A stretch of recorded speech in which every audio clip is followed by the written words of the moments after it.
తెలంగాణ రాష్ట్ర ప్రభుత్వం వరంగల్ జిల్లా కలెక్టర్ గారి సారథ్యంలో డీపీఆర్ సమాచార పౌర సంబంధాల శాఖ తెలంగాణ సాంస్కృతిక సారథి జూపాక శివన్న కళాబృందం చేత మన ఇంటి చుట్టుపక్కల శుభ్రంగా ఉంచుకోవాలనే కళాజత కార్యక్రమంలో భాగంగా ఒక చక్కని పాట మన రాజునోట.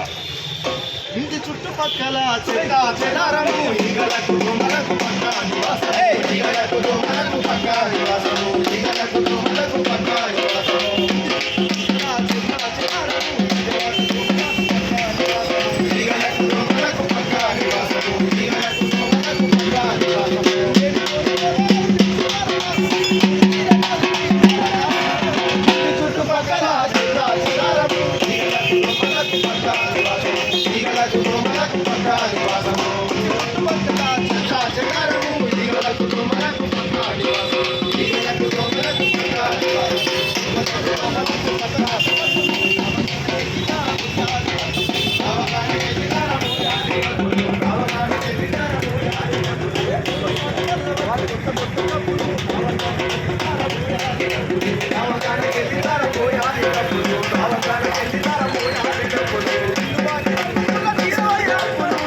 Gracias.